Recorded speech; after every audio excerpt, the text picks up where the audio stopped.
విజయవాడలో వేయాలి, విజయవాడలోని సేని మా అంటే మచిలీపట్నం వేస్తారు. వాళ్ళకి అంతకన్నా జోన్లే కదా. మరి ఏం చేద్దాం?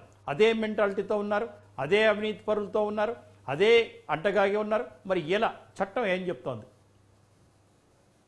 రామశేఖర్ గారు, సార్ గత 5 ఏళ్ల వైసీపీ పరిపాలన జరిగిన ఘోరాలు, నేరాలు, శాపాలు, తాపాలు, పాపాలు గూర్చి రాయాలంటే మళ్ళీ శ్రీకృష్ణదేవరాయల పులుగులో ఉన్న అష్టదిగ్గజాలు వచ్చి గ్రంథాలు రాయాలి.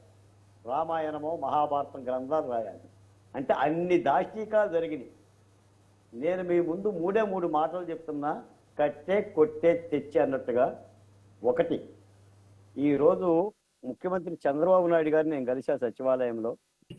మీరు మొట్టమొదట ప్రస్తావించినట్లుగా బెంగళూరుకు చెందిన కర్ణాటక తెలుగు ప్రజాసమితి అధ్యక్షులు బొందు రామస్వామి గారు, నా సామాజిక వర్గం 82 సంవత్సరాలు పెద్ద ఆయన, తన కుటుంబ సభ్యులతో 3 లక్షల రూపాయలు వరద ముంపు బాధితుల కోసం తన కొడుకునిచ్చి పంపిస్తే కొడుకు సీతారాంతో కలిసి సార్తో 5 నిమిషాలు నేను మాట్లాడా. ఆ సందర్భంగా నేను చెప్పాలని అంశాలు కూడా చెప్పాను. చాలా దగ్గరకు తీసుకొని బుధ మీద చెయ్యేసి మాట్లాడిండు. ఆ విధమైన కార్యక్రమం కోసం ఈ రోజున మేము వెళ్ళాం. రెండోది సార్,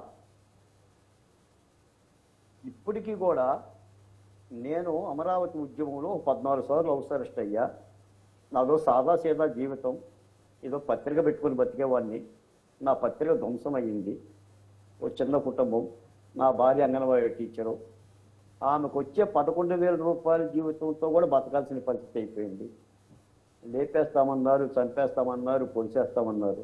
ఇంకో మాట ఏంటంటే, పెద్ద పెద్దోళ్ళు అంటే హౌస్ మోషన్ పిటిషన్ మధ్యాహ్నం మోషన్ వేసుకుంటారు తప్ప నన్ను లేపితే మాత్రం ఒడి పట్టించుకుంటారు. సాంబశివరావు గారు, డాక్టర్ సుధాకర్ లేపితే ఒడి పట్టించుకున్నారు, డ్రైవర్ సుబ్రహ్మణ్యం లేపితే ఒడి పట్టించుకుంటారు. ఏదో ఏ లారీనో, ఏ పాత లారీనో, ఏ చెప్పరో వచ్చి గుద్దిందనుకోండి నా యాక్టివాని ఓడి పట్టించుకుంటారు.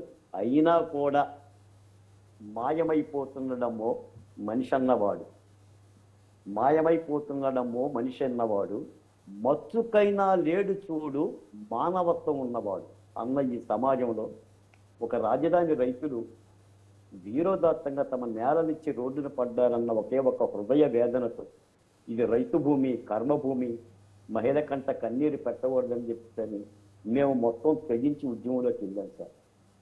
ఈ సందర్భంగా సాంబశివరావు గారు, కొన్ని మాటలు మనం గుర్తు చేయాలి కూటమి ప్రభుత్వానికి. చంద్రుడికి కూడా కొన్ని మచ్చలు ఉంటాయి అంట. అలాగనే చంద్రబాబు నాయుడు గారికి కూడా 1-2 మచ్చలు ఉంటాయి. నేను ఈ కొత్త ప్రభుత్వంలో 74 ఏళ్ల చంద్రబాబు నాయుడు గారిలో మచ్చలు లేని చంద్రబింబాన్ని చూడాలనుకుంటున్నా.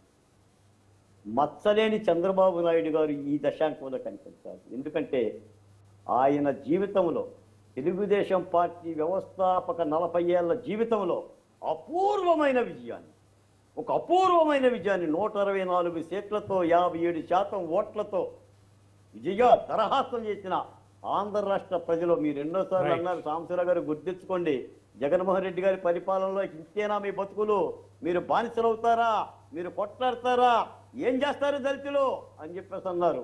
మొత్తం సమాజం తిరగబడిపోయి జగన్మోహన్ రెడ్డి గారిని పక్కన పెట్టి కావలసిన మార్పును కోరుకుంది. ఈ మార్పుని చంద్రబాబు నాయుడు గారు చూపించాలి పరిపాలన అనేది నాలాంటి వాళ్ళు. తప్పకుండా మనందరం నడుము గడదాం సార్, దానికే పోరాడదాం. ఎస్ ముప్పాల్ గారు, ఎలా మరి పోలీసుల ప్రవర్తనలో మార్పులు రావాలి?